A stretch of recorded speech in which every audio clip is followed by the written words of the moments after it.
Dragi romarji od blizu in daleč, pozdravljeni na letošnji spominski slovesnosti v Kočevskem Rogu. Prosim, da v tišini vstanemo in spremljamo polaganje vencev v spomin in v počastitev tisočev Slovencev in drugih, ki v Rogu ležijo pobiti. Na tem kraju ob kapelici mučencev, ki simbolno predstavlja vsa brezna, morišča in grobišča v roških gozdovih, bo najprej častna straža garde Slovenske vojske položila venec v imenu Republike Slovenije, nato bodo sledili bivši predsednik Republike Slovenije, gospod Borut Pahor, v imenu Nove slovenske zaveze, predsednik dr. Matija Ogrin in podpredsednica dr. Helena Jaklič, v imenu Slovenske demokratske stranke, predsednik in nekdanji predsednik vlade, gospod Janez Janša.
S tem je slovesnost polaganja vencev zaključena in pričnemo z obhajanjem svete daritve.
Očeta in Sina in Svetega Duha.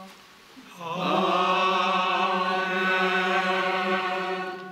Mir z vami In s tvojim duhom. Dragi bratje in sestre, lepo pozdravljeni na tem svetem kraju. Naše merilo je Jezus Kristus. Je njegov evangelij, njegova beseda in njegovo usmiljenje. Zato smo danes tukaj. Povabimo ga v svoje srce, povabimo ga v našo spravo. Prosimo za odpuščanje, da bomo s čistimi srci obhajali to sveto daritev.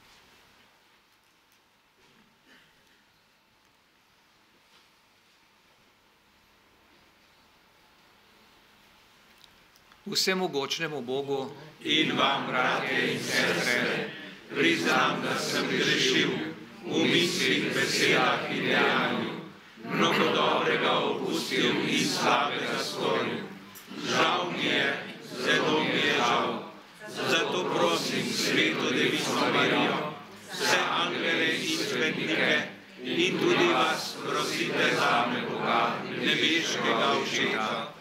usmili se nas vsemogočni Bog, odpusti nam naše grehe in nas privedi v večno življenje. Amen.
Molimo. Nebeški Oče, naše rajne brate in sestre, si v krstu prerodil za novo življenje. Prosimo te, sprejmi jih k sebi in daj jim uživati slavo Božjih otrok. Po našem Gospodu Jezusu Kristusu, tvojem Sinu, ki s teboj v občestvu Svetega Duha živi in kraljuje vekomaj. Amen.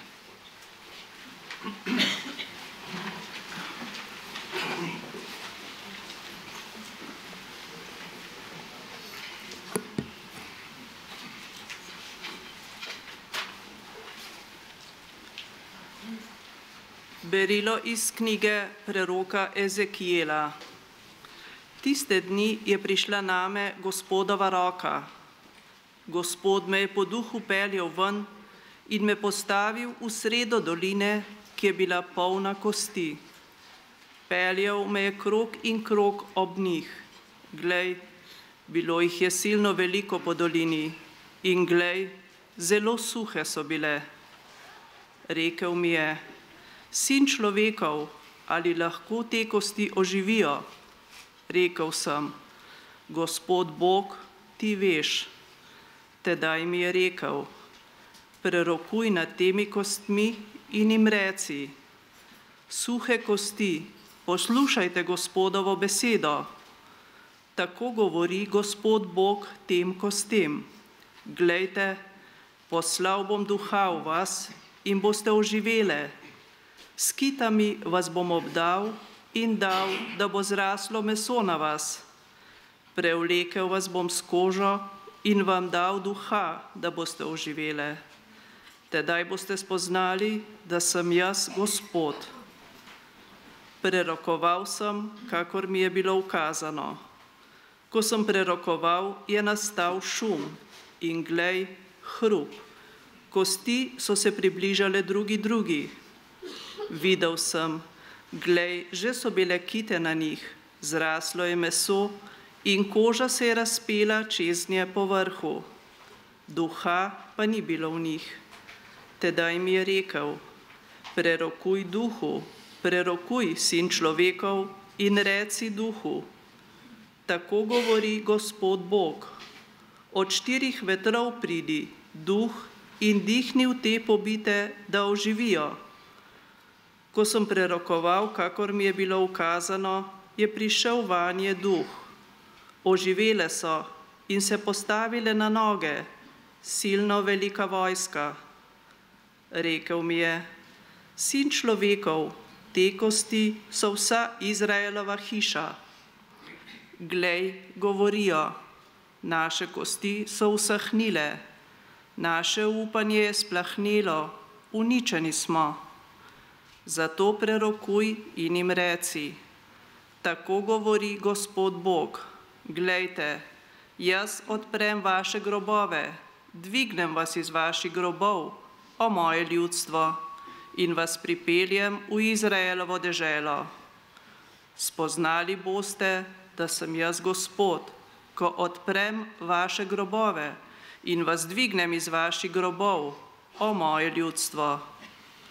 Svojega duha vdihnem v vas, da boste oživeli, in vas spet postavim na vašo zemljo. Tedaj boste spoznali, da sem jaz, Gospod, govoril in storil, govori Gospod. Božja beseda. Bogu hvala.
vami. In s tvojim duhom. Iz svetega evangelija po Janezu. Slava tebi, Gospod.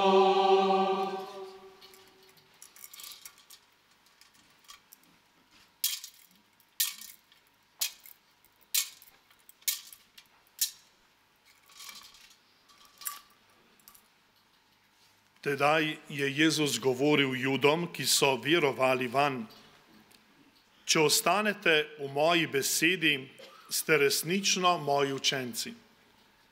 In spoznali boste resnico, in resnica vas bo osvobodila. Odgovorili so mu: Abrahamovi potomci smo in nikoli nismo bili nikomur sužnji. Kako praviš ti, postali boste svobodni? Jezus jim je odgovoril: Resnično, resnično povem vam, vsak, kdor dela greh, je suženj greha. Suženj pa ne ostane pri hiši za vekomaj, sin ostane vekomaj. Če vas torej sin osvobodi, boste resnično svobodni. Vem, da ste Abrahamovi potomci in vendar me skušate umoriti, ker za mojo besedo v vas ni prostora. Jaz govorim, kar sem videl pri očetu, vi pa delate, kar ste slišali pri svojem očetu. To je Kristusov evangelij. Hvala tebi, Kristus.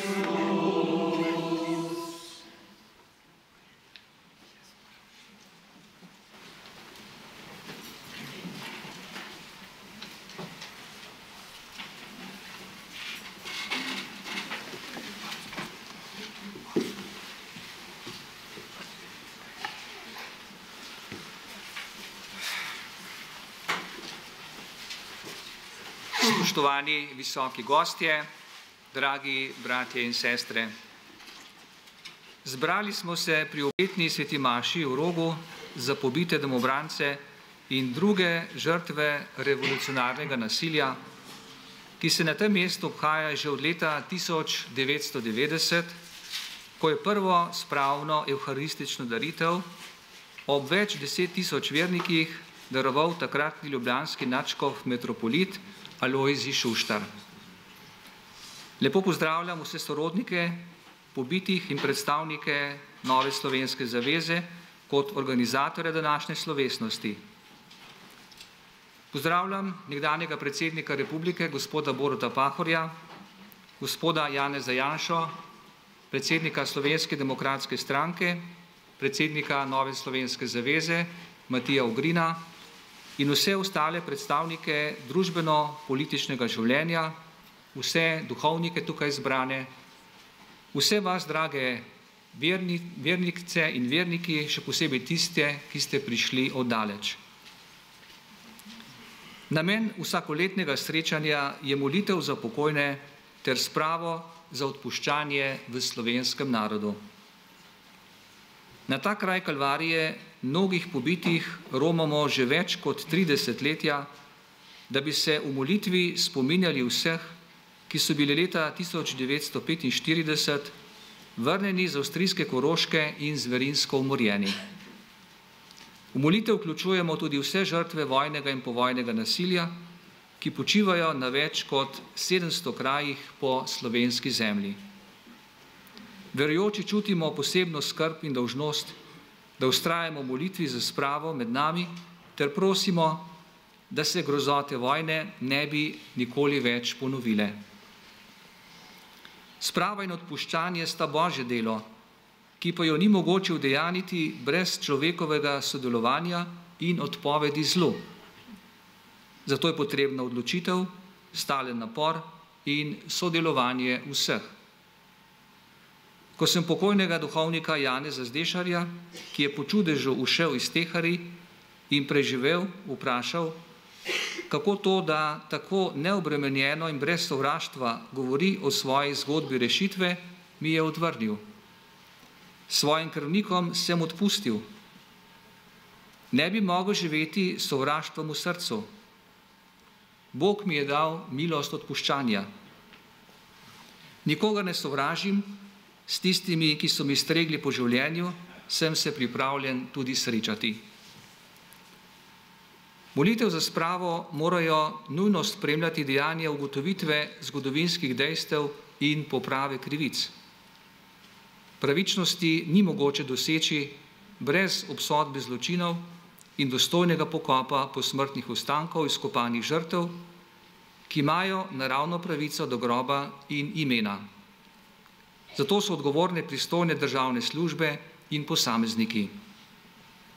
Prosim jih in pozivam, da opravijo ta civilizacijska dejanja, ki izhajajo iz spoštovanja do sleherne človeške osebe, ne glede na njihovo politično prepričanje, vero ali raso. Pred kratkim je vlada ukinila nacionalni dan spomina na žrtve komunističnega nasilja, vendar nam spomina na žrtve in krivice ni mogoče odvzeti ali ga ukiniti. Ovrednotenje preteklosti je stvar duhovne higiene. Brez spomina ne bomo mogli naprej in tudi ne bomo zdravo rasli kot narodna in državna skupnost. Čeprav katoliška cerkev kot verska skupnost v spravnem procesu ni partner državi, saj so bili verni katoličani dejavni na eni in drugi strani, ima moralno dolžnost opozoriti na nepravičnost in krivice, ki izhajajo iz oviranja in zavlačevanja ter omalovaževanja žrtev ter njihove pravice do pokopa in groba. Na to so opozarjali že moji predhodniki na tem mestu, še posebej nadškof Šuštar, ki si je za spravo močno prizadeval. Evangelij nas zavezuje k resnici in ljubezni do vseh brez izjeme. Vendar pa ljubezen do zatiralca ne pomeni soglasja z njegovimi dejanji, poudarja papež Frančišek. Odpuščati ne pomeni dopuščati zlih dejanj in maličenja človekovega dostojanstva. Odpuščanje tudi ne vsebuje pozabe, ker je odpuščanje Božje delo in zastonsko dejanje, lahko odpustimo tudi tistemu, ki se kesanju upira in za odpuščanje ni sposoben prositi, kar sem na konkretnem primeru osebno doživel prav pri omenjenem duhovniku Janezu Zdešarju. Odpustil vsem, ki mu niso odpustili in so do njega še vedno gojili sovraštvo. Pot v prihodnost je pogojena z odpovedjo maščevanju ter z iskanjem resnice in pravičnosti za vse. Sprava je osebno dejanje in je ni mogoče zapovedati z ukazom. Zanjo se treba odločiti in si vztrajno prizadevati za njeno uresničitev. Čeprav so bile krivice storjene na obeh straneh, je treba priznati, da je breme njihove krivde različno. Krivic posameznikov na eni in strukturnega nasilja oblasti na drugi strani med seboj ni mogoče primerjati. Papež Frančišek zelo jasno poudari, da nasilja državnih struktur in oblasti ne moremo primerjati z nasiljem skupin. V preteklem letu smo bili priča izkopu več kot 3200 žrtev izpod Macesnove gorice, tukaj v naši neposredni bližini. Vsem, ki so izvedli obsežna dela in vztrajali kljub neugodnim okoliščinam in oviram, izražam hvaležnost. Posmrtni ostanki žrtev nasilja čakajo na pokop. To jamo sem sam osebno še z nekaterimi drugimi obiskal 28. septembra lansko leto ob izkopavanju posmrtnih ostankov zadnjih 20 oseb.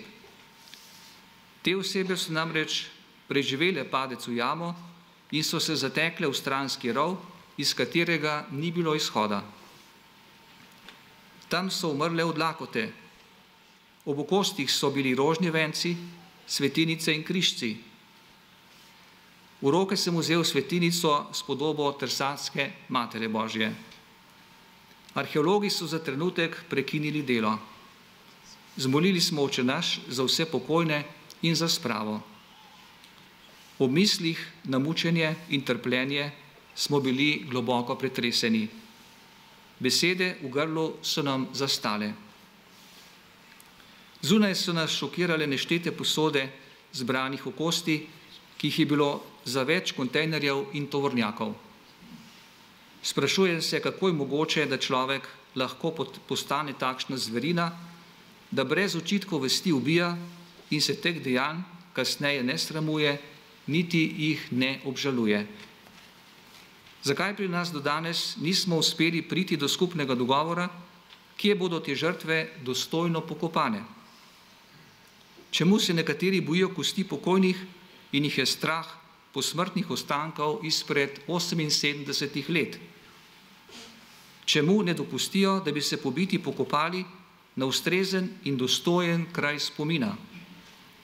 Kot najustreznejše mesto zato vidimo ljubljansko osrednje pokopališče na Žalah, kjer so že pokopane druge žrtve vojn in vojaki različnih narodnosti, tudi okupatorski vojaki.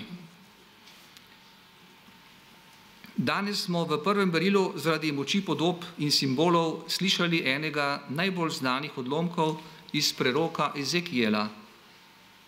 Bog je življenje in zato lahko premaga smrt, predvsem smrt duha, sprijaznjeno z bolečino, temo, ki nastane, ko upanje odpove. Bog preroku pokaže dolino, polno pobeljenih kosti, simbol najgloblje zakoreninjenega strahu v človeku, to je dokončne smrti, iz katere ni predstavljive vrnitve. Božja moč je zmožna obrniti čas in namesto raztelešanja pokazati fizično obnovo udov, vse do popolne obnove telesa in duha. Tudi mi smo se zbrali v tem trdnem upanju in neomajni veri, da umrli na tem mestu živijo v Bogu. Naj nam živim izprosijo mir, da bi živeli med seboj v sožitju in sodelovanju. Amen.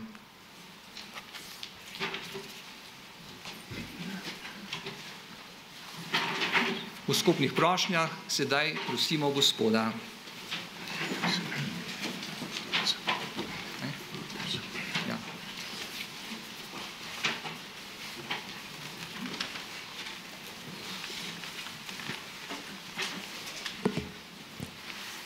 Prosimo za slovensko cerkev, da bo črpala moč za svoje poslanstvo iz krvi naših mučencev.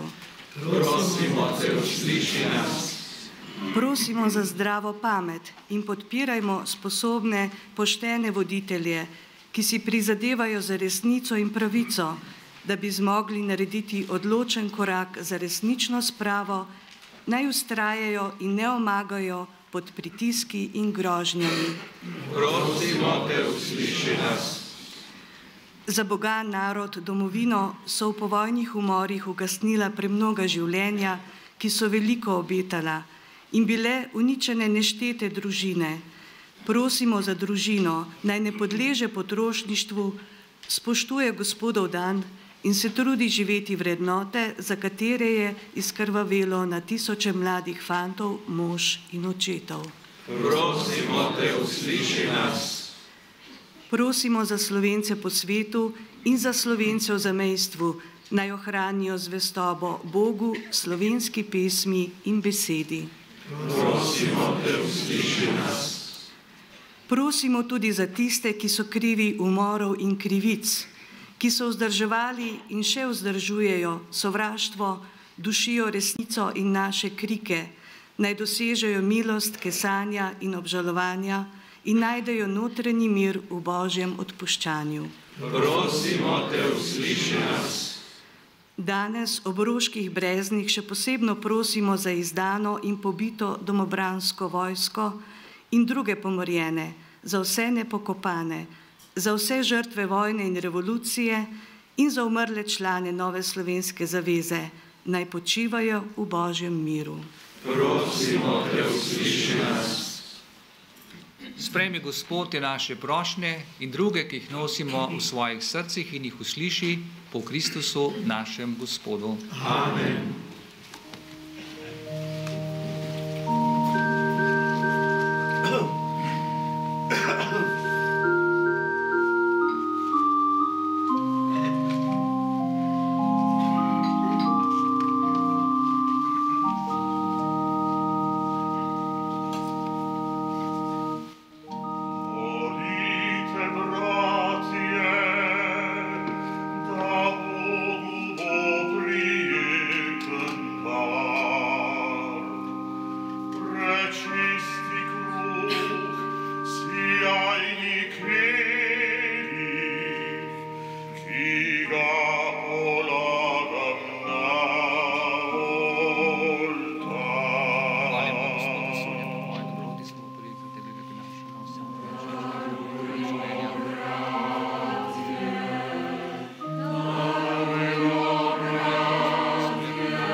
Molimo, sestre in bratje, da Bog vsemogočni Oče sprejme našo skupno daritev.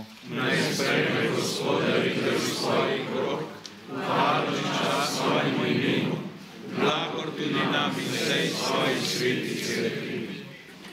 Gospod naš Bog, to daritev ti prinašamo za naše rajne, usliši našo molitev in jih v svojem usmiljenju sprejmi k sebi v večnost po Kristusu našem Gospodu. Amen. Gospod z vami. In s tvojim duhom. Kvišku srca. Imamo jih pri Gospodu. Zahvalimo se Gospodu našemu Bogu. Spodobi se in pravično je. Res se spodobi je pravično, primerno in zveličavno, da se ti vedno in povsod zahvaljujemo, Gospod sveti Oče, vsemogočni, večni Bog, po našem Gospodu Jezusu Kristusu. On je rešitev sveta, življenje človeštva in vstajenje mrtvih. Po njem molijo tvoje veličastvo angelski zbori, ki se vso večnost radujejo pred tvojim obličjem. Prosimo, naj se z njimi združimo tudi mi in ti v skupnem veselju kličemo.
Resnično si svet, Gospod naš Bog, vir vse svetosti.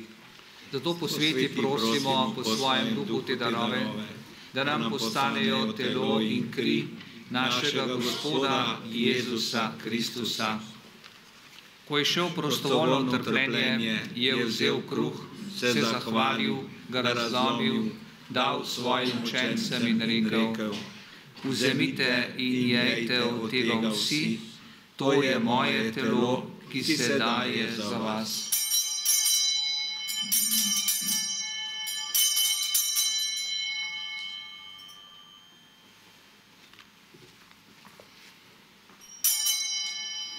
Prav tako je po večerji vzel kelih, se spet zahvalil, ga dal svojim učencem in rekel: Vzemite in pijte iz njega vsi, to je kelih moje krvi, nove in večne zaveze, ki se za vas in za vse preliva v odpuščanje grehov. To delajte v moj spomin.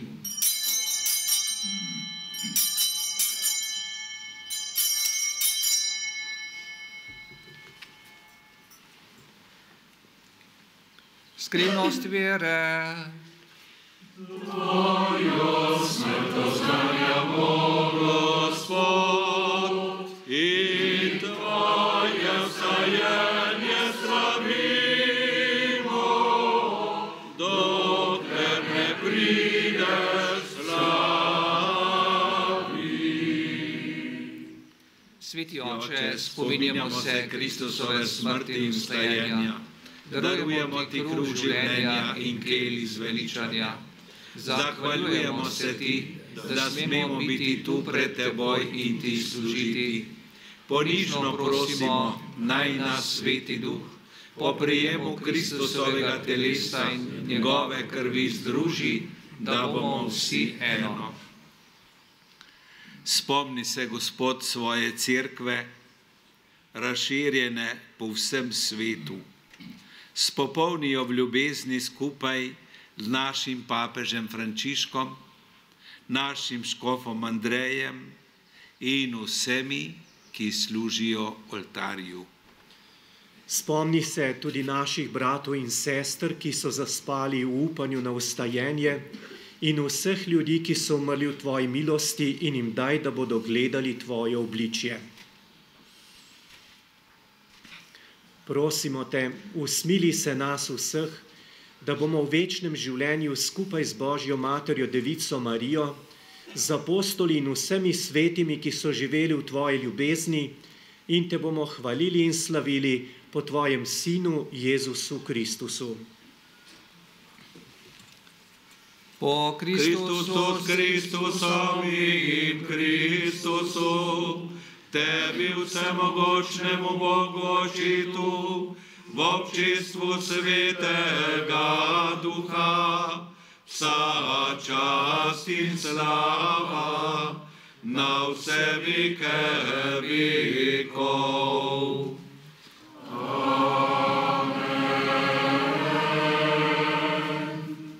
Naš odrešenik nam naroča in Božji nauk nas uči, da smemo takole moliti.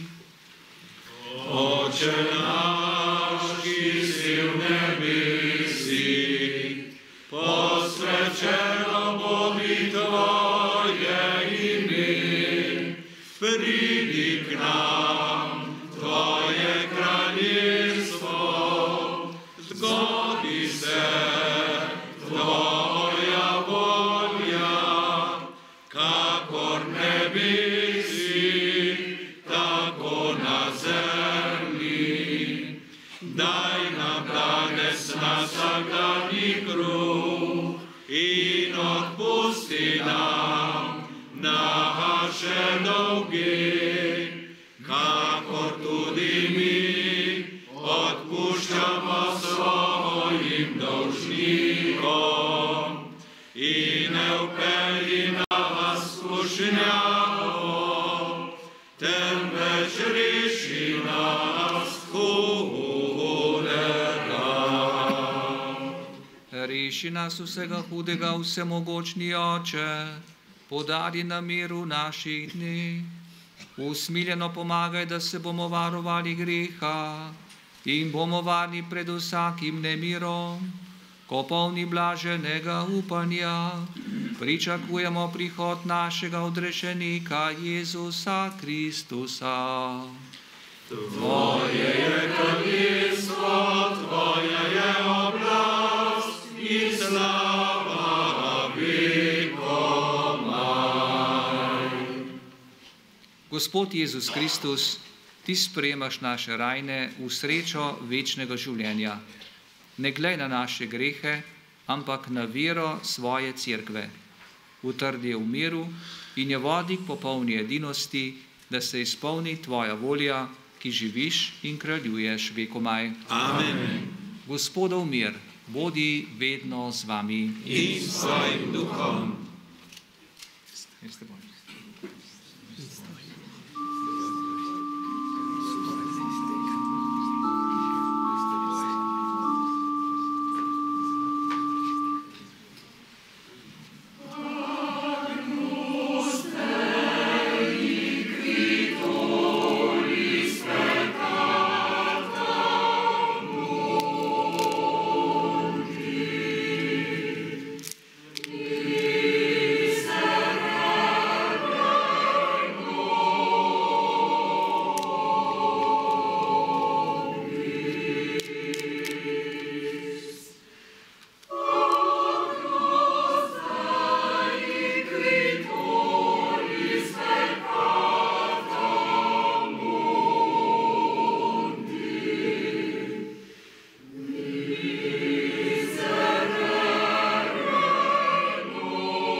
Glejte, to je jagnje Božje, ki odjemlje grehe sveta.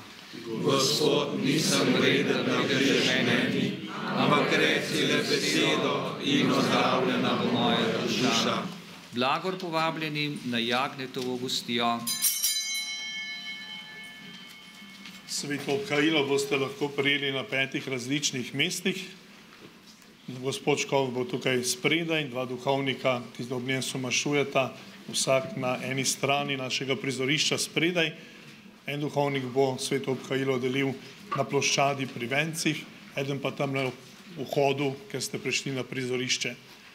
Vi stopite do duhovnikov, duhovniki ne bojo prihajali do vas.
Molimo.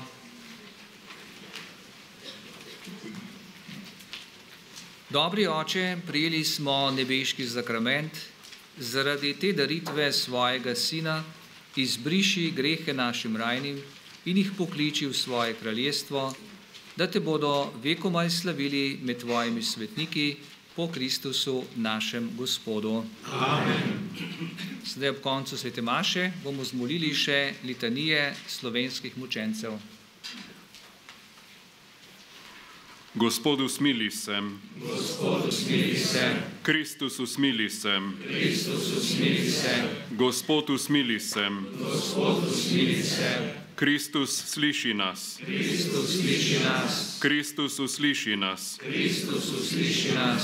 Slovenski mučenec Blaženi Lojze Grozde, Prosi za nas. slovenska mučenca Božji služabnik Lambert Erlich in bogoslovec Viktor Rojc, Prosite za nas. slovenski mučenec Božji služabnik Daniel Halas, Prosi za nas. slovenski mučenec Božji služabnik Filip Terčel, Prosi za nas. slovenski mučenec Božji služabnik Izidor Završnik, Prosi za nas. slovenski mučenci, duhovniki, redovniki, redovnice in bogoslovci, Prosite za nas. slovenski mučenci, medvojne žrtve iz knjige Črne bukve in iz drugih zapisov, Prosite za nas. slovenski mučenci iz knjige Palme mučeništva, Prosite za nas. slovenski mučenci, ki ste na Vetrinskem polju upali na rešitev in bili zvijačno vrnjeni v Jugoslavijo, Prosite za nas. slovenski mučenci, ki ste bili kruto mučeni v koncentracijskem taborišču Šentvit nad Ljubljano,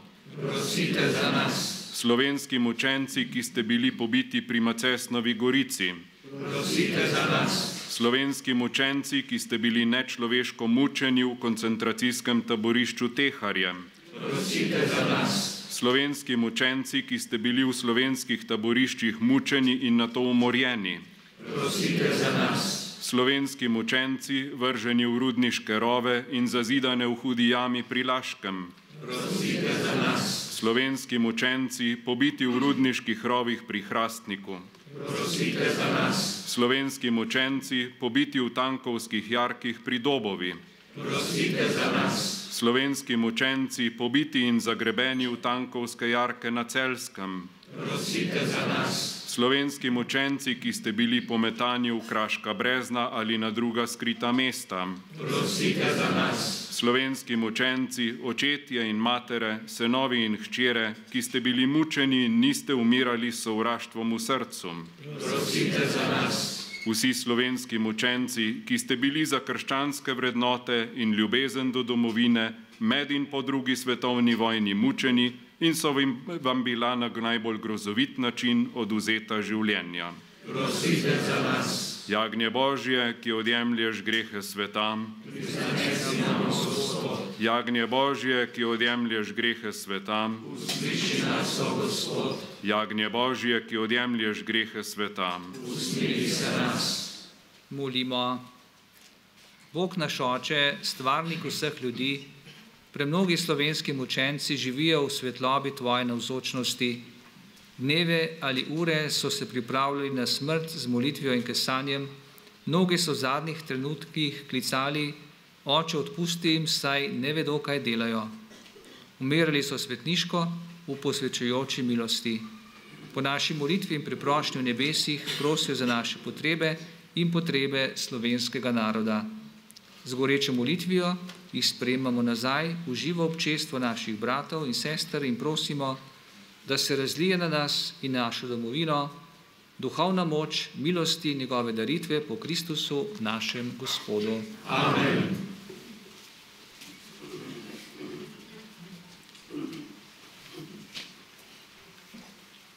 Gospod z vami. In s svojim duhom.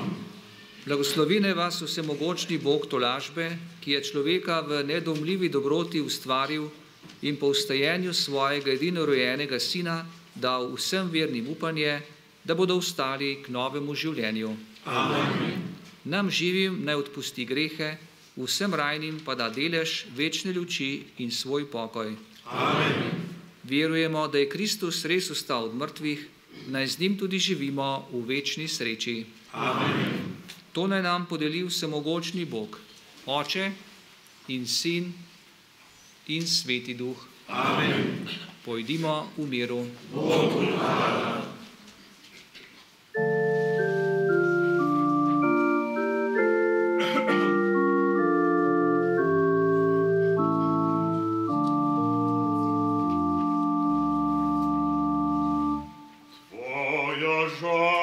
Sveta Mati je presegla vse gorje.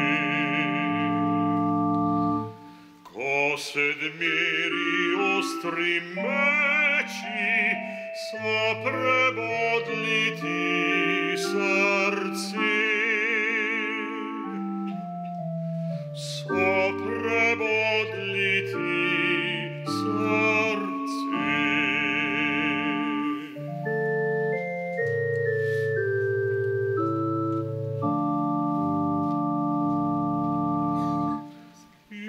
Iz naročja bodo vzeli tvojo srečo, tvoj zaklad. Bodo tihi grob zaprli nad sladkostjo tvojih nad. Nad sladkostjo tvojih nad.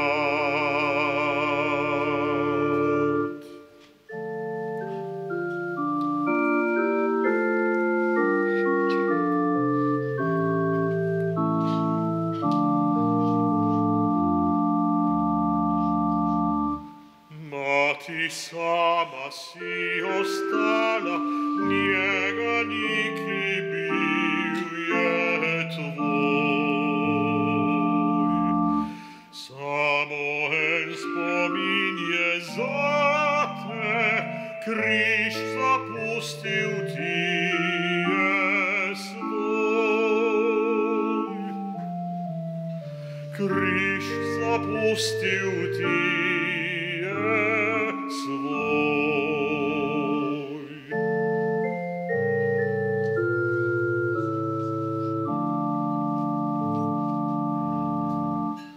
Ker si toliko trpela, poveličal te je Sin.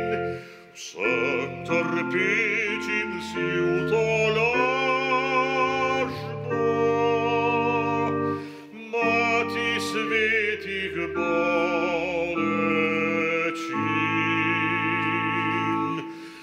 Mati svetih bolečin.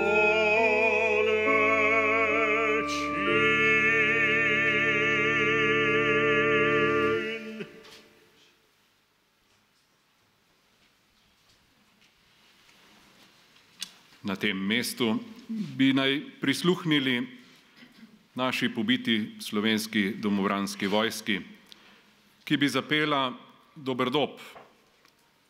Tehnika nam tega žal ne bo dopustila, vendar predlagam, da vsak pri sebi obudi spomin na veličasten pevski zbor, ki je pel svojim prijateljem, svojim očetom, svojim stricem, ki so padli v prvi svetovni vojni in na to sami doživeli podobno usodo, ne da bi to slutili.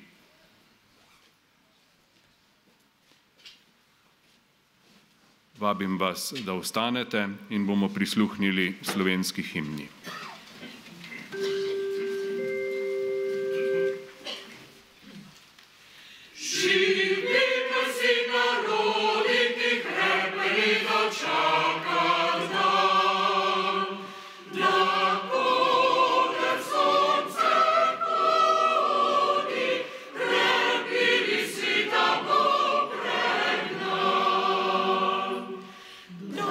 Roja, rozvoj.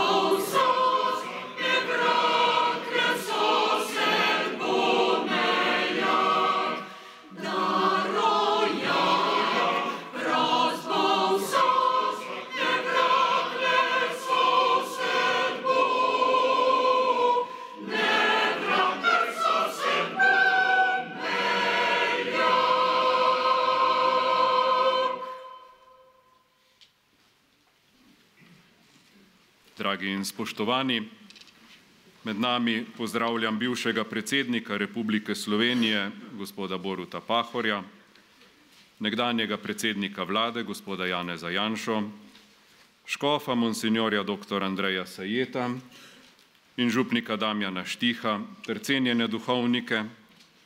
Posebej pozdravljam romarja iz zamejstva in izseljeništva, mlade, ki so prebedeli minulo noč tu v molitvi, in pa tiste, ki se tradicionalno odpravijo peš iz Vipavske doline, da pridejo na ta slovesen dogodek. Pred letom dni smo bili zbrani prav tu in ob premišljevanju tragične usode pobitih slovenskih mučencev vsaj podzavestno premišljevali tudi o bodočnosti naše države pod novo vlado, izvoljeno le nekaj dni prej. Romarjem v Kočevski Rog se razmišljanje o državi vedno prepleta z vprašanjema. Prvič, ali je ta država približek cilja pobitih, ki so se kot meščanstvo ali kot pripadniki vaških straž ali kot domobranska vojska zoperstavili nasilni spremembi družbenega reda, to je revoluciji.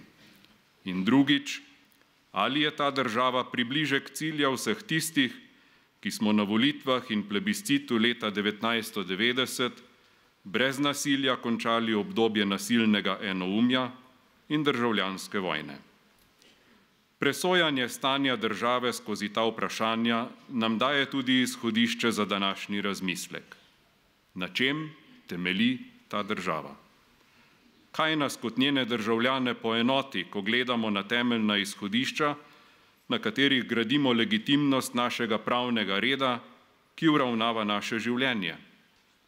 Pojem legitimnost namreč predpostavlja, da se glede izhodišč strinjamo, jih sprejemamo in potrjujemo s tako prevladujočo enotnostjo, kot smo se strinjali o slovenski državnosti, samostojnosti in evropski prihodnosti.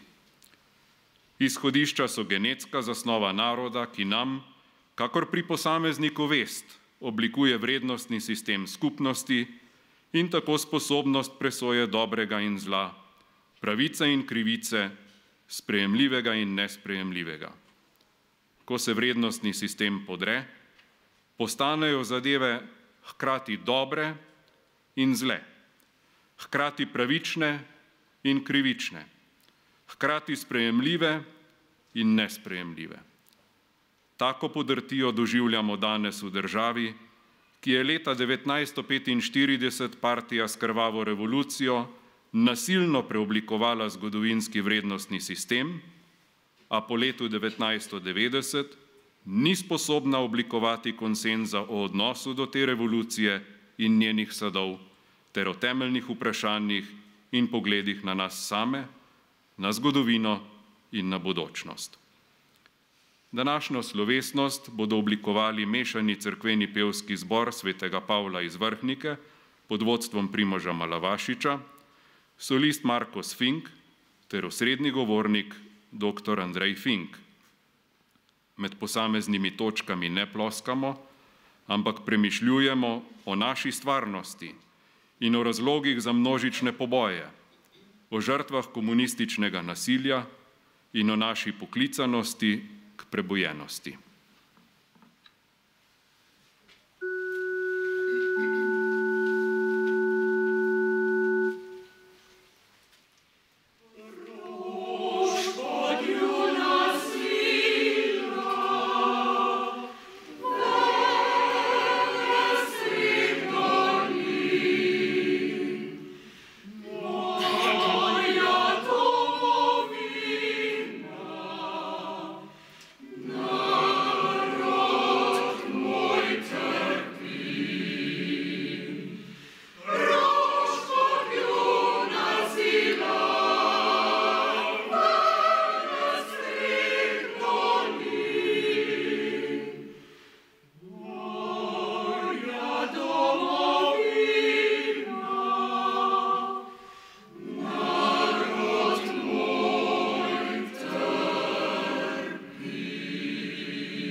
K besedi vabim dr. Andreja Finka.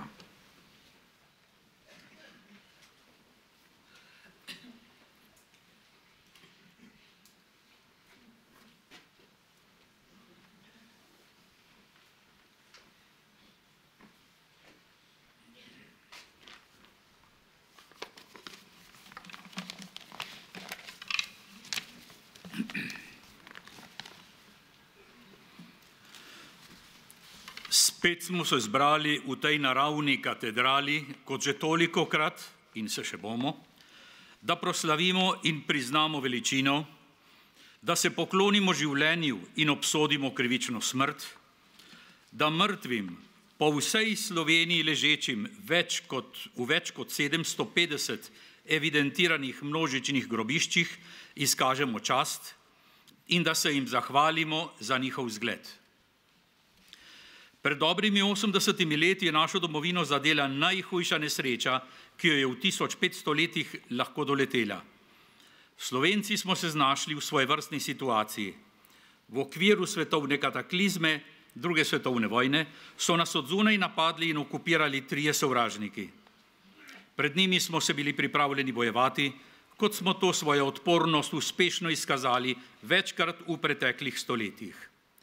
A leta 1941 nas je napadel še 4. sovražnik, ki se je kmalu začel izkazovati kot najhujši, ker je bil notranji, čeprav je po miselni zasnovi prihajal od zunaj. Da je bil ta najhujši, se je pokazalo že maja 1945, ko je v nekaj tednih pomoril 10 000 lastnih ljudi. Potem se je pa to izkazovalo skozi skoraj 5 desetletij in se izkazuje še danes. 3 sovražniki so okupirali našo zemljo med vojno dobra 4 leta. Domači sovražnik nas je pa okupiral 46 let. Ta je zmes evropskih in neevropskih evrazijskih tokov, tako kot so se med nami začeli javljati v revolucionarnem nasilju. Zunanje sovražnike smo po njih delih že 20 let prej poznali, predvsem na Primorskem in Koroškem. Italijanski fašizem in germanski nacizem sta nas hotela uničiti.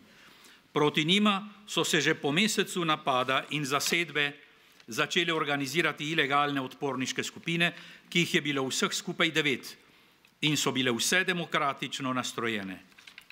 Slovenski narod je bil tedaj, kljub normalnim razlikam, politično enoten v istem cilju, priprava na oborožen odpor in končni izgon okupatorjev v soglasju z večjimi narodi, ki so bili prav tako napadeni in zasedeni, ko bodo okoliščine narekovale, da so večje akcije smotrne in da vsaj minimalno zagotavljajo končni namen.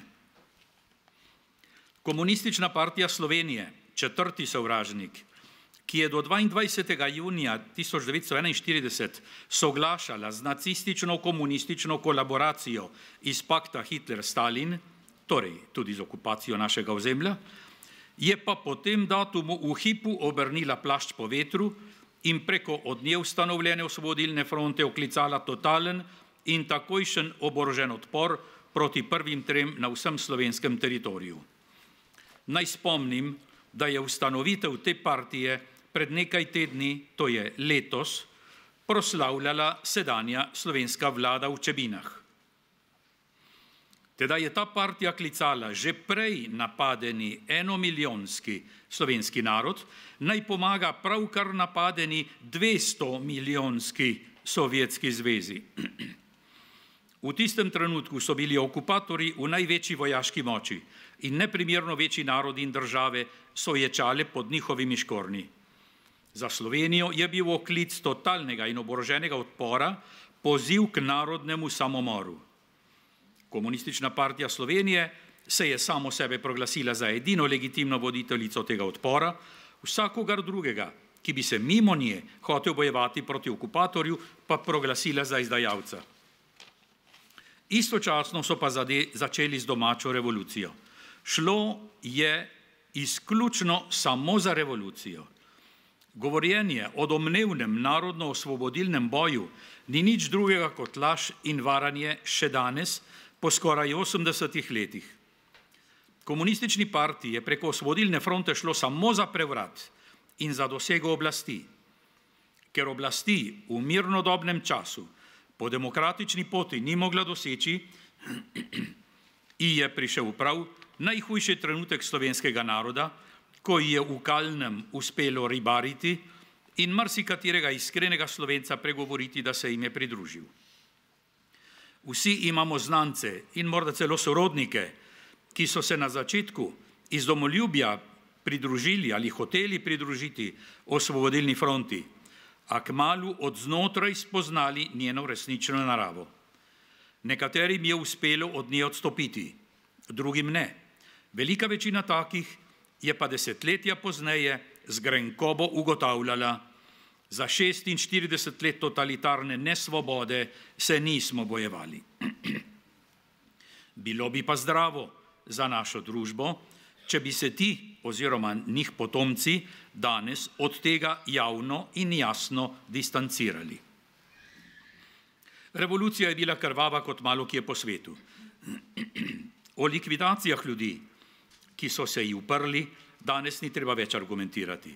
Obstaja že dovolj napisanih publikacij o umorih in mučenih, ne samo izstopajočih osebnosti, temveč mož, žena, celo otrok, celih družin. Napisanega o tem je že dovolj, da je evidentiran slovenski razkol, ki ga je povzročila Komunistična partija Slovenije. Brez njene revolucije tudi proti revolucije ne bi bilo. Pred revolucijo in že nevzdržnim nasiljem je normalno nastopila obramba v silobranu. Alternativ ni bilo. Okupator se za vso morijo ni zmenil, kljub dolžnostim, ki jih je v tem po mednarodnem pravu imel. Ostalo je samo ali prepustiti se domačim nasilnežem, kar bi pomenilo izginotje naroda in kulture ob že siceršnjem pritisku totalitarnih zunanjih okupatorjev, ali pa poskusiti samo obrambo s komaj razpoložljivimi sredstvi. Navadni ljudje so predvsem na podeželju z dovoljenjem italijanskega okupatorja začeli ustanavljati vaške straže, ki so se začele množiti in uspešno braniti življenja in imetje. Kako je do tega prišlo, je tudi že znano in dokumentirano in ne bom ponavljal tukaj. Po kapitulaciji Italije septembra 1943 je nastala nova situacija. Italijanski okupator je izginil, partizani so od fašistov radi vzeli njihovo orožje. Nemški okupator je bil nevarnejši, a so se razmere spremenile toliko, da so njegove vojaške sile na svetovnih bojiščih že začele trpeti bistvene poraze. Zato ni bil sposoben ohraniti reda na svojem okupiranem ozemlju. Revolucionarno nasilje se je nadaljevalo in stopnjevalo. Zato so se vaške straže preuredile v slovensko domobranstvo, ki je bilo ustanovljeno med oktobrom in novembrom 1943. leta, torej se letos spominjamo 80-letnice njegove ustanovitve. Objektivnega ocenjevalca ne smejo motiti okoliščine nastanka niti vaških straž, niti slovenskega domobranstva. Šlo je za trenutni stek različnih interesov med okupatorjema na eni strani in od Osvobodilne fronte napadenimi slovenskimi ljudmi na drugi. Okupatorje je šlo za lastne vojne interese, posebno nemškemu, ker je v tistem času, kot rečeno, njegova vojaška uspešnost na svetovnih bojiščih že jenjala. Napadenim slovenskim ljudem je šlo pa za najelementarnejši namen preživetja pred krvavimi napadimi lastnih, s tujo ideologijo okuženih ljudi. Da se pred revolucionarji in teroristi, ki te ubijajo in ropajo, uspešno braniš, moraš dobiti od nekod primerna sredstva. Orožje in denar po svojih učinkih nimata narodnosti. Orožje katerega koli izvora povzroči isti učinek. Slovensko domobranstvo je že ob nastanku nastopalo kot Slovenska narodna vojska, kar se je izkazovalo v izključno slovenskem namenu njenega formiranja, ki je bil specifična obramba zgolj domačih interesov, v slovenskem imenu, v slovenskem pogovornem in poveljevalnem jeziku, v slovenskih znakih, slovenski zastavi in krajnskem deželnem grbu, v domobranskih pesmih, ki so še na razpolago, predvsem po ubojevanju zase na svoji zemlji. Izjeme so bili tisti Slovenci, ki so bili od okupatorja prisilno mobilizirani. Končno, na zasedanju Narodnega odbora za Slovenijo 3. maja 1945. leta so predstavniki vseh demokratičnih strank tedaj proglasili slovensko domobranstvo in še nekaj drugih bojnih formacij, tudi formalno za Slovensko narodno vojsko. V jedru so vaške straže in slovensko domobranstvo bili protirevolucija. Tega pojma komunistično zgodovinopisje ne uporablja. Tudi ne uporablja imena domobranstvo in se ga striktno izogiba. Beseda domobranec je v 80. letih bila namenoma razvrednotena. Mi jo hočemo ponovno ovrednotiti. V komunističnem zgodovinopisju še danes ponavljajo različne sramotilne vzdevke. Seveda, če bi omenjene pojme dovolilo, bi s tem priznavalo, da pri njih ni šlo za narodno-osvobodilni boj, temveč za revolucijo. Pri domobranstvu bi bil pa priznan namen obrambe doma v ožjem in širšem pomenu besede. Protirevolucija je bila revolucionarna in nevarna najprej zato, ker se je pojavila, a tudi zato, ker je bila na vojaškem področju uspešna. Potrebno jo je bilo torej čim prej mogoče in čim bolj radikalno onemogočiti, če ne, pa jo vsaj propagandno diskreditirati. Zato še danes uporabljajo besedo kolaboracija, tujko, ki je popolnoma kontaminirana.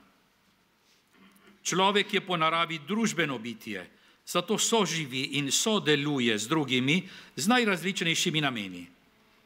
Med drugo svetovno vojno so za svoje vojne in politične cilje kolaborirali, sodelovali vsi z vsemi.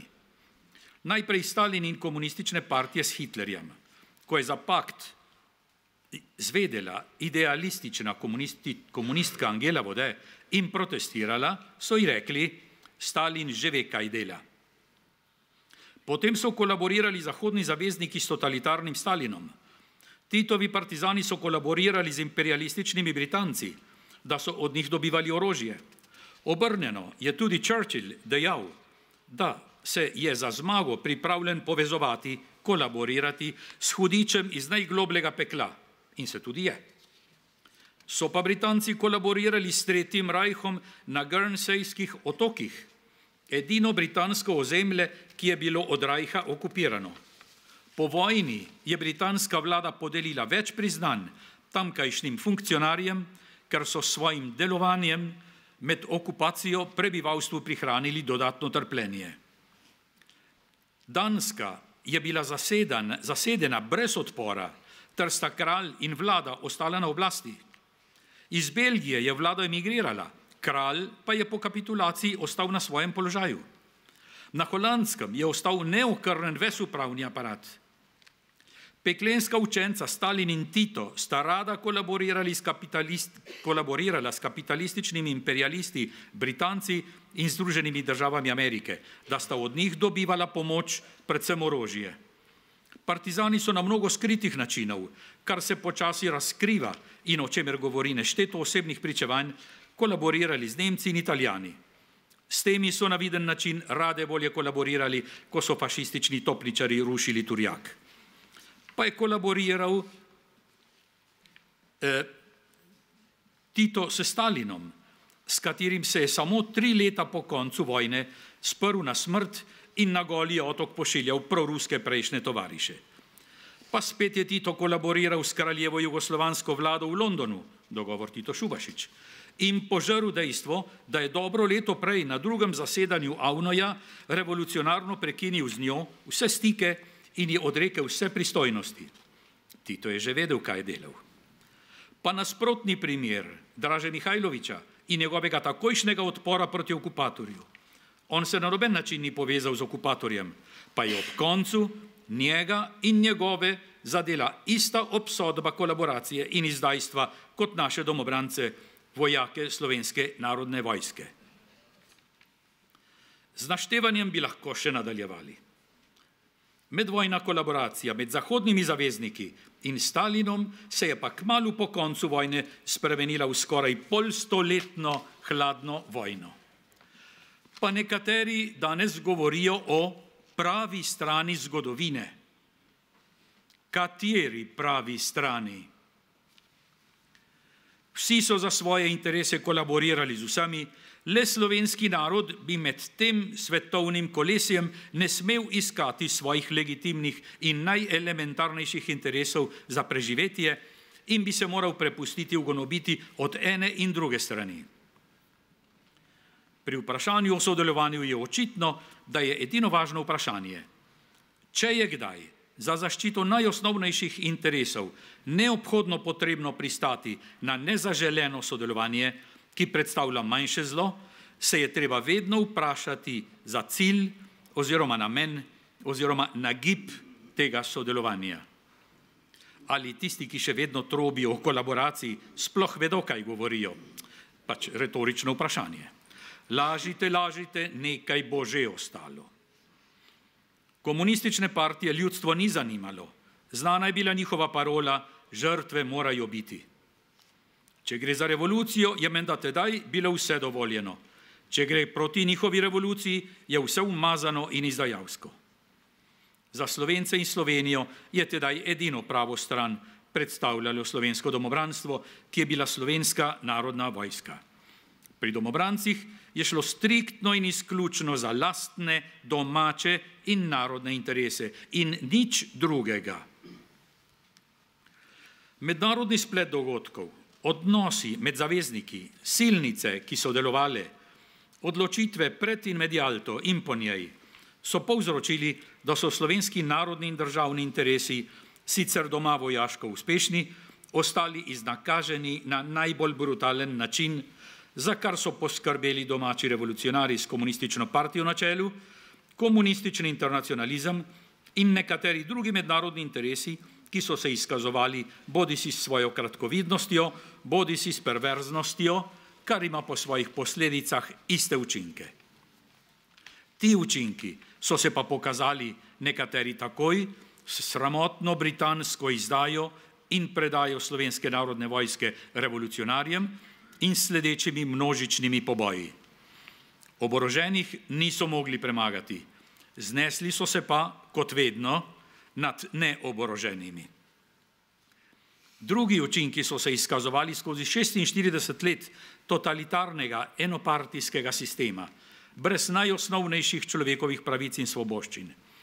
Končno se pa izkazujejo tudi v njegovih ostalinah, ki se kažejo še danes in jih doživljamo vsak dan, med drugim, naprimer, v dogajanju okoli RTV Slovenija. Kaže se pa to tudi v spremenjenem slovenskem narodnem značaju, ki ga opažajo tisti Slovenci, ki so dalj časa ali celo dober del svojega življenja preživeli v tujini. Že 8. novembra 1941. leta je Komunistična partija Slovenije preko Osvobodilne fronte objavila temeljne točke, med katerimi se točka 4 glasi, citiram, z osvobodilno akcijo in aktivacijo slovenskih množic preoblikuje Osvobodilna fronta slovenski narodni značaj. Konec citata. Če ji je to do danes uspelo ali ne, je lahko predmet razmisleka. Pa se nekateri še vedno sprašujejo, zakaj se pri nas stvari tako počasi spreminjajo. Pa tudi obstaja trditev in jo večkrat slišimo, da mlajših generacij vse to ne zanima. Seveda, ker se o vsem tem menda ne sme govoriti, najmanj v šolah. Očitno je, da je slovenska družba danes še vedno hudo ranjena. Tragedija, ki se je zgrnila nad nami, kljub poštenim naporom, da bi jo preprečili, pa ni bila sad kake naravne kataklizme, temveč človeške podlosti, ki je bila sad delovanja nekaterih ljudi in združb z imenom in priimkom. To je treba poudariti. A da bo jasno, osebno je bilo že vse gorje z nadnaravno pomočjo odpuščeno. Osebnih krivcev tudi danes ni več. Vendar iz nadnaravnega, družbenega, državnega vidika ne more biti vse kar tako pozabljeno, kot da se ni nič zgodilo. Nenehno spominjanje na to ni nikakršna maščevalnost, kot zlohotno ponavljajo sejavci megle v službi nekdanjih krvnikov. Nerazčiščena preteklost bremeni sedanjost in ji onemogoča zdravo pot naprej. O tem govori psihološka stroka. Slovenski genocid, ki se ga danes še na tem mestu formalno spominjamo, je zadnja etapa revolucionarne tragedije. Kot njena posledica je cela naša država eno samo pokopališče in mi živimo v njem. Naša zemlja nosi v sebi zemske ostanke 10 tisočev različnih narodnosti, ki so bili vsi žrtve iste revolucije. Ne glede na pietetno razpoloženje do vseh, se mi posebej spominjamo pobitih domobrancev, pripadnikov Slovenske narodne vojske. Ti so neprestano med nami in jim izkazujemo čast in zahvalo. Razkorpljeni po slovenski zemlji nenehno kličejo Božji blagoslov nanjo in na nas, da vztrajamo, da se še bolj utrdi naš pogum in da prikličemo na dan pravico, ki jo že 80 leti terja naš dom. Dolžni smo pa nepokopanim, poleg spomina in skrbi, da se kaj takega nikoli ne ponovi, tudi najelementarnejše. Raziskati je treba vsa grozodejstva, preiskati okoliščine nasilne smrti, s tem pa evidentirati žrtve, sicer bi ostale zamolčane, neobstoječe, torej neosebe. Po uradni dolžnosti mora država žrtvam izdati mrliške liste, mora jim nameniti spoštljiva grobišča, končno pa vrniti jim dobro ime. Klicati in trkati moramo na narodno in državno zavest in vest ter neprestano opominjati. Na temelju zločina nad slovenskim narodom ni mogoče dolgotrajno sožitje, kar se očitno izkazuje danes. Ni dovolj samo farizejsko obžalovanje. Naravnost perverzna je floskula, obsojamo med vojne in povojne poboje, a to pustimo preteklosti in zgodovini in se s tem danes ne obremenjujemo. Strašna preteklost nas sama po sebi še danes bistveno obremenjuje, tudi če bi tega ne hoteli. Naše današnje življenje temelji na uradni laži. Na laži se pa ne da graditi nič skupnega.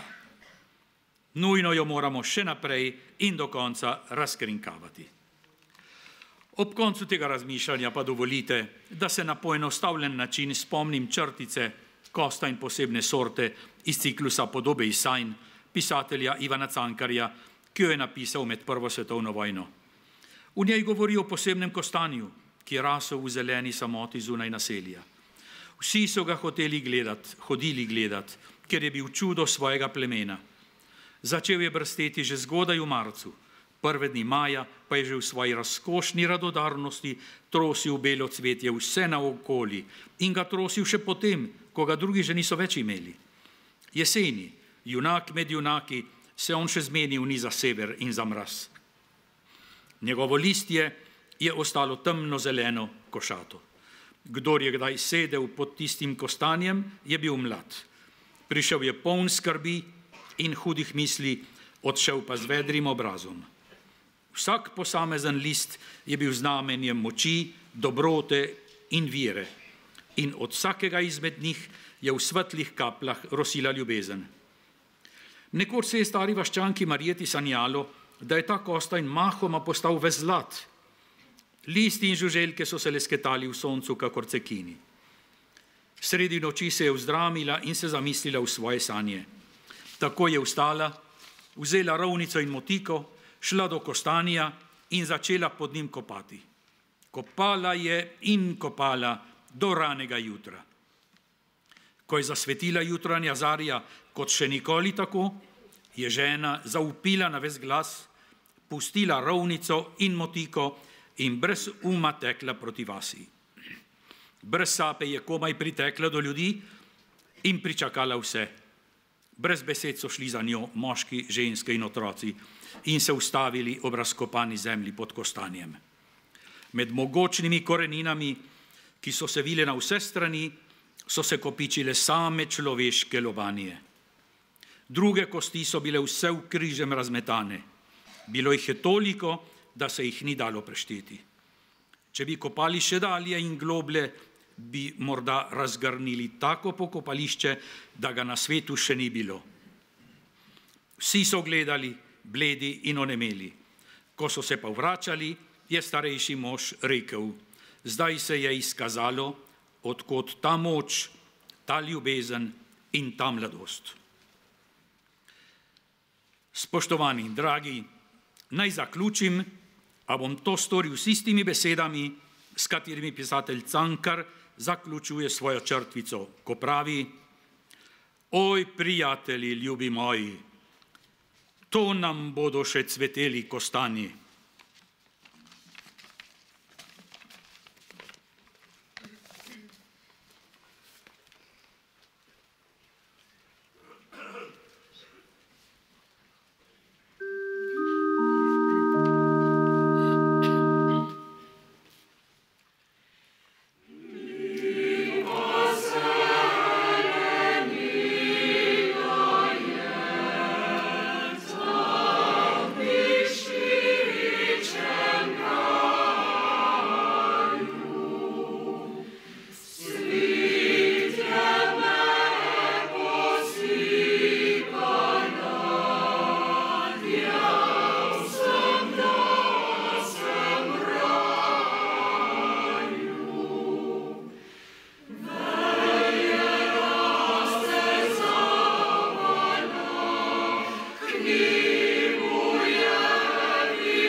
Ob koncu današnje slovesnosti se iskreno zahvaljujem vsem, ki ste jo sooblikovali.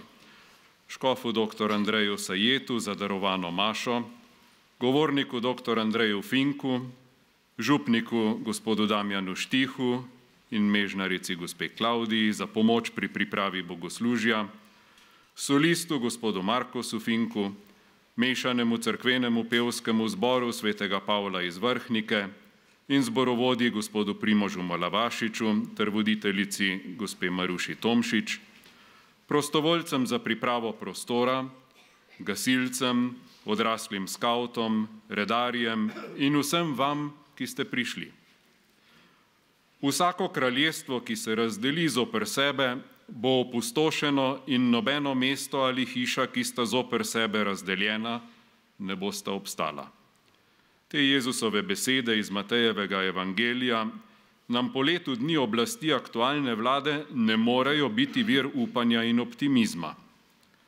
To kratko leto nam nazorno predstavlja stanje, ki morda še ni državljanska vojna, a hkrati že riše zelo jasno in brezkompromisno mejo delitve, ki v političnem in kulturnem prostoru postaja tudi meja izobčenja vseh, ki se z vrednotami trenutne oblasti ne strinjajo. Naj gre za vprašanje zaščite tradicionalne družine kot okolja za rojstvo in vzgojo otrok, za vprašanje filozofske ali ideološke raznolikosti sodstva, za vprašanje svobode govora in pluralnosti medijev v državni lasti, za vprašanje odnosa do totalitarnih režimov, za vprašanje odnosa do mrtvih, za vprašanje odnosa do življenja od rojstva do smrti. Vsa ta vprašanja in še mnoga njim podobna terjajo konsenzualno opredelitev, ki bi izhajala iz istega vrednostnega sistema. Dih nam jemlje, saj pri ključnih etičnih in moralnih vprašanjih vladajoča koalicija ravna povsem v nasprotju s tistim, kar po vesti posamezniki presojamo kot dobro, pravično, sprejemljivo. V ravnanju oblasti čutimo aroganco in nasilje in v nas dozoreva spoznanje, da to ni država, ki bi bila približek cilja pobitih in da to ni država, ki bi bila približek cilja ob glasovanju za samostojno in demokratično državo. Dih nam jemlje predrznost in oholost vzvišenih nastopov oblastnikov, posmehljiv do drugače mislečih. Dih nam jemlje spoznanje, da zanje ni dovolj politična zmaga in priložnost služenja po načelu izmed ljudi, od ljudi in za ljudi, ampak je cilj oblast, ki bo odstranila nasprotnike tako, da bo njihov glas diskreditiran, onemogočen in prepovedan. Kot politično telo in kot posamezniki ne moremo preko nonšalantnosti odprave nacionalnega dneva spomina na žrtve komunističnega nasilja. Besede pokojnega akademika Jožeta Trontlja iz leta 2011 smo danes še posebej na tem svetem kraju dolžni na ves glas ponoviti. Citiram: komunizem in njegov totalitarizem sta zgodovina. Tako jo je treba obravnavati. Toda, da bosta tudi v naši zavesti postala to, kar sta, se pravi zgodovina, si jo moramo najprej v celoti priklicati v spomin. In ko se bo to zgodilo, bomo razumeli, da ne smemo ničesar pozabiti. Še najmanj življenj, ki jih je ta sistem uničil ali poškodoval. Ne smemo, kakor v nedavni preteklosti, še enkrat pasti na izpitu človeške solidarnosti in se predati brezbrižnosti, pa četudi je to samo solidarnost v spominu. In stvari je treba poimenovati z njihovimi pravimi imeni. Konec citata. Dovolite, da se ob tem danes obrnem na predsednika Slovenske škofovske konference dr. Andreja Sajeta in ga v imenu Nove slovenske zaveze ter mnogih prizadetih svojcev in sorodnikov prosim, da bi Slovenska cerkev na ustrezen način prepoznala to veliko napako, ki jo je nerazumno storila aktualna slovenska vlada in ta nujen spominski dan uvrstila vsaj v cerkveni koledar. Tako bomo vsaj v cerkvi doživeli, da bo z ustreznim mašnim obrazcem k sveti daritvi ob oltarju zbral vse škofe in duhovnike ter verno ljudstvo in nas kot Marijin narod povezal na slovenski spominski dan v molitvi in premišljevanju, kakor nas spodbuja pokojni akademik Trontlj. Na preizkusu smo. Vsak izmed nas je poklican, da se odpove naivnosti, brezskrbnosti in apatični predanosti v usodo. lahkotno spogledovanje s to oblastjo pri postranskih političnih vprašanjih o ustavnih spremembah in zakonodajnih rešitvah je podobno prepiru o izboru skladbe, ki naj jo orkester igra na Titaniku ob drsenju v morje. Ključne teme moramo rešiti vnaprej, da se bomo lahko pogovarjali o tehničnih vprašanjih kasneje. Ne more biti legitimnosti imenovanja sodnikov, če naj bi to pravico dobil nekdo, ki javno izreče ali se ji zareče, da pluralnost sodišča ni dobra. Ne more biti odprav parlamentarne vloge pri formiranju vlade in imenovanju ministrov, če vladajoča politična kultura ni predana demokraciji, pravni državi in zlorablja pojem civilne družbe za lahkotno pretakanje denarja v namene proti zdravi pameti, skregane z moralo in etiko in v posmeh tradicionalnim vrednotam judovsko-krščanskega etičnega minimuma. Na preizkusu smo, ker smo iz trivialnih razlogov nesposobni rešiti zamere, kolektivne in osebne, na političnem polu, ki ima enotno, krščansko-demokratsko filozofsko podstat. Iz teh zamer se rojeva volilna abstinenca in iz te abstinence se rojeva neznansko bolj močna, bolj pokvarjena in zlobna večina.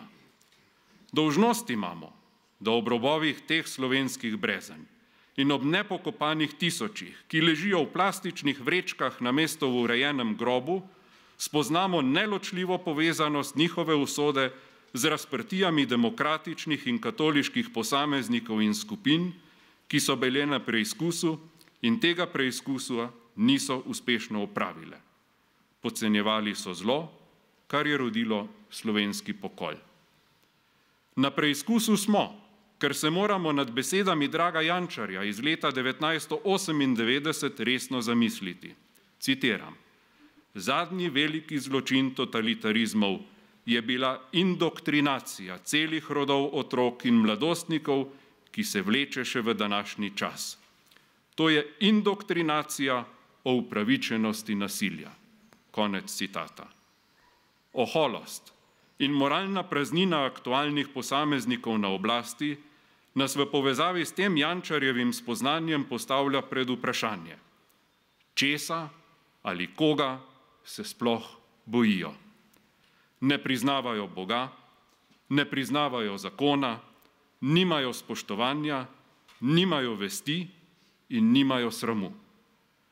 Justifikacije Erlicha, natlačena, poboj ranjencev iz Turjaka in v Konfinu, obsodba škofa Rožmana in koncentracijska taborišča Šentvid in Teharje ter dokončna množična likvidacija v Breznih in Jamah so sad idej peščice ljudi, ki so se odločili, da cilj revolucije posvečuje vsakršno sredstvo in preglasi morebitne krike vesti ali strah pred Bogom.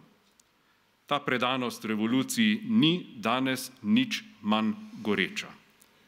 Res je, revolucija je usmerjena v nove cilje, od spolnih deviacij in anomalij do eutanazije in abortusa. A žar predanosti je enak, če ne celo močnejši. In ko se iz strpnosti in pomilovanja nenormalne drugačnosti premaknemo k zapovedanemu slavljenju in normalizaciji te drugačnosti, takrat iz nasprotnika postanemo sovražniki, kakor so bili sovražniki tisti, ki so vodili upor proti komunistični revoluciji, ter jih je bilo potrebno in upravičeno likvidirati. In za konec še osebno vprašanje. V kateri točki sem pri sebi namenjen reči dovolj? Ali bom znal presoditi, kdaj tvegam, da kot žaba nad počasnim ognjem preidem iz ležerne brezskrbnosti v življenjsko ogroženost jaz sam, moja družina, moja cerkev, moj narod. Se bom branil? Kako? Tu smo, ker smo se prišli pokloniti tistim, ki so se branili. Spomin na njihovo žrtev ima smisel le, če razumemo, kaj so branili in zavedanje, da je bilo to res obrambe vredno. Ali bodo naši potomci razumeli našo odločitev, če se bomo branili? ali pa naša današnja stvar ni obrambe vredna. Vstanimo in po pesmi Moja domovina zapustimo ta kraj spomina kot boljši ljudje.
Če